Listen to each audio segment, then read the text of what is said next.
Finance world Marathi, जिथे आर्थिक ज्ञान घडवतं तुमचं उज्ज्वल भविष्य. फॉर्म 16 म्हणजे काय?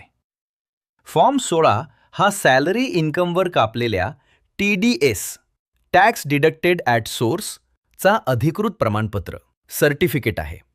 नियोक्ता एम्प्लॉयर आपल्या कर्मचाऱ्याला आर्थिक वर्ष संपल्यानंतर हा फॉर्म देतो. फॉर्म 16 मध्ये कोणती माहिती असते? कर्मचाऱ्याचे नाव, पॅन आणि पत्ता, नियोक्त्याचे नाव, पॅन आणि टॅन, वर्षभराचा एकूण पगार, ग्रॉस सॅलरी, कलम 80C, 80D इत्यादी अंतर्गत मिळालेल्या वजावटी करपात्र उत्पन्न, टॅक्सेबल इन्कम, कापलेला TDS आणि सरकारकडे जमा केलेली रक्कम. फॉर्म 16चे 2 भाग.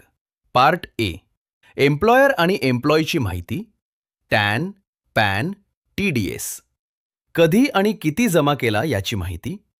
पार्ट बी, सॅलरी ब्रेकअप अलाउन्सेस आणि डिडक्शन्स.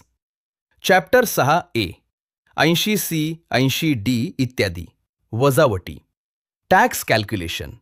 उदाहरण, समजा एखाद्या कर्मचाऱ्याचा वार्षिक पगार 8 लाख रुपये आहे आणि नियोक्त्याने वर्षभरात 25,000 रुपये TDS कापून सरकारकडे जमा केला आहे.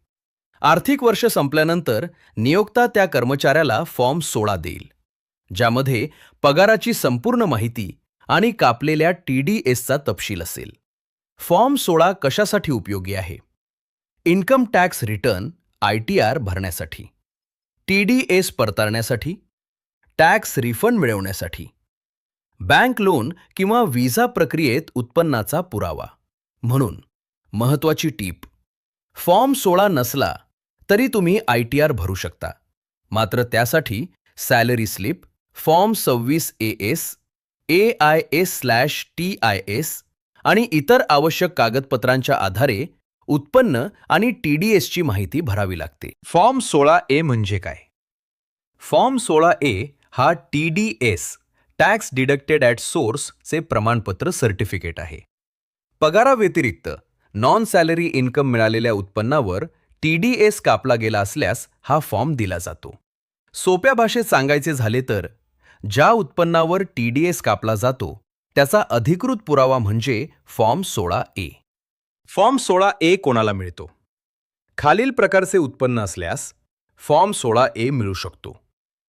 Professional fees, consultant, freelancer, CA, doctor, architect इत्यादी.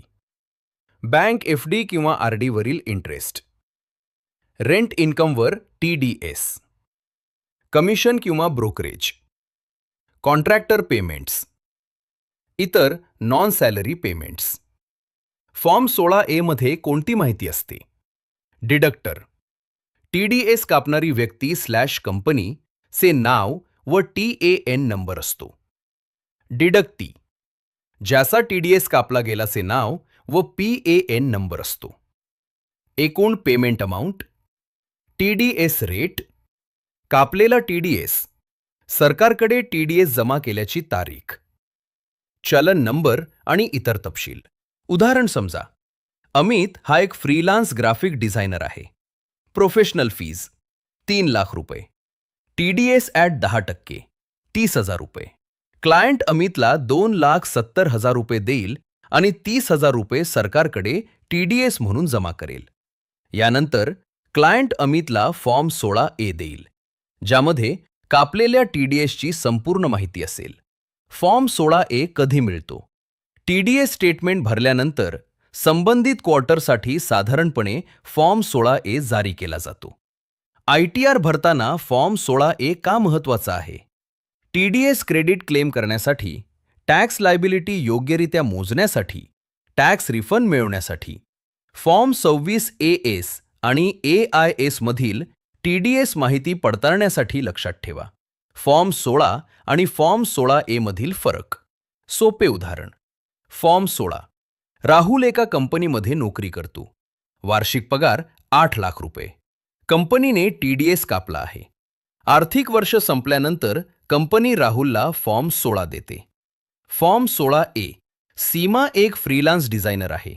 तिला एका क्लायंटकडून 5 लाख रुपये प्रोफेशनल फीज मिळतात. क्लायंट 10% TDS म्हणजे 50,000 रुपये कापतो.